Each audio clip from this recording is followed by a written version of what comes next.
Oke, kita langsung aja bahas satu pertanyaan yang kedengerannya aneh banget tapi ternyata jawabannya itu dalam banget. Penelitian ini bahkan dapat penghargaan Ig Nobel loh. Itu tuh penghargaan buat riset yang pertama bikin kita ketawa, tapi abis itu bikin kita mikir. Dan percaya deh, yang satu ini bener-bener bakal bikin kita mikir, dari mana sih selera makan kita itu asalnya? Jadi, semuanya itu berawal dari satu pertanyaan yang kelihatannya simpel, tapi sebenarnya ini ngeguncang semua yang kita kira kita tahu. Coba deh pikirin, selama ini kan kita nganggap ASI itu ya isinya nutrisi, gizi, titik. Tapi gimana kalau ternyata ASI itu lebih dari itu? Gimana kalau ASI itu sebenarnya kurir rasa pertama dari makanan ibu ke bayinya? Terus kenapa harus bawang putih? Nah, ini jeniusnya. Bawang putih itu punya senyawa yang baunya kuat banget. Anggap aja kayak tinta penanda yang super terang. Jadi, para ilmuwan bisa dengan gampang ngelacak jejak rasa ini dari piring si ibu masuk ke ASI sampai ke bayinya. Oke, idenya udah ada. Pertanyaannya sekarang, gimana cara ngebuktiinnya? Nah, disinilah kita lihat betapa pinternya para peneliti ini ngerancang eksperimennya. Jadi, ada 3 hal nih yang harus mereka pecahin. 1, apa benar rasanya itu nyampe ke ASI? 2, kalaupun nyampe, emangnya bayi bisa ngerasain bedanya? Dan yang paling penting, nomor 3, kalau mereka bisa ngerasain, apa itu ngubah cara mereka nyusuh? Nah, ini nih tantangan terbesarnya. Eksperimennya dirancang dengan sangat cerdik. Jadi, sebagian ibu dikasih kapsul isi bawang putih, sebagian lagi cuma kapsul kosong alias placebo. Kerennya, baik si ibu maupun penelitinya sendiri nggak ada yang tahu siapa dapat apa. Ini namanya double blind test, biar hasilnya super objektif, nggak ada bias sama sekali. Nah, ini dia nih momen penentuannya. Apa yang terjadi coba? Logikanya sih bayi pasti bakal nolak kan? Siapa sih yang ngira bayi bakal suka ASI rasa bawang putih? Pasti mereka lebih milih yang biasa-biasa aja. Dan ternyata logika kita salah total. Hasilnya benar-benar mengejutkan. Dan jujur aja, ini mengubah semua pandangan kita soal selera bayi.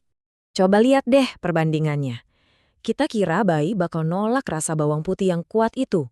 Kenyataannya, mereka justru nyusul lebih lama.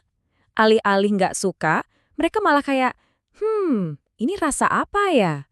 Mereka jadi penasaran, bukan malah kabur.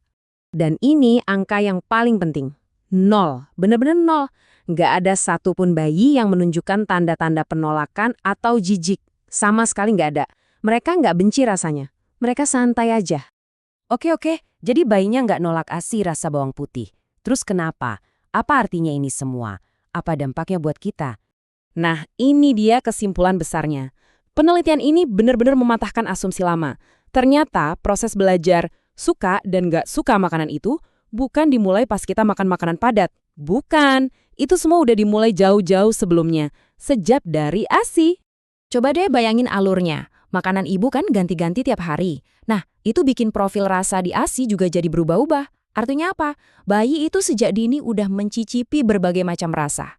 Ini kayak membangun perpustakaan rasa di otak mereka. Hasilnya, nanti pas udah besar mereka jadi lebih gampang nerima macam-macam makanan. Dan dampaknya di kehidupan nyata itu gede banget loh. Pertama, soal panduan gizi. Jadi para ibu menyusui nggak perlu takut-takut lagi makan makanan berasa. Kedua, ini ngurangin banget kecemasan orang tua kan? Nggak perlu khawatir lagi kalau makanan mereka bakal nggak cocok buat bayinya. Dan ketiga, ini juga ngasih kita petunjuk gimana budaya makan itu bisa diwariskan. Tapi penting banget nih buat dicatat. Poinnya bukan ayo semua ibu makan bawang putih, bukan itu. Intinya adalah keragaman rasa itu sendiri nggak berbahaya.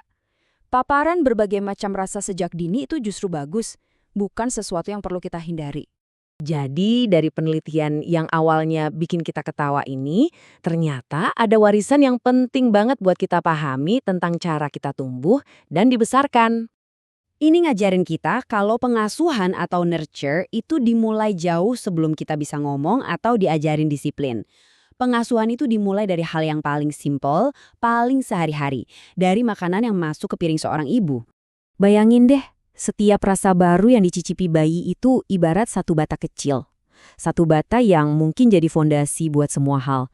Apa yang dia suka dan gak suka nanti, gimana dia memandang budaya makan, dan bahkan toleransinya terhadap makanan. Luar biasa kan? Nah, ini jadi bahan renungan buat kita semua. Kalau hal sesederhana makanan ibu aja bisa ngebentuk selera kita sedalam itu, kira-kira hal-hal kecil apa lagi ya dalam hidup ini yang tanpa kita sadari sebenarnya lagi ngebentuk diri kita dari awal banget?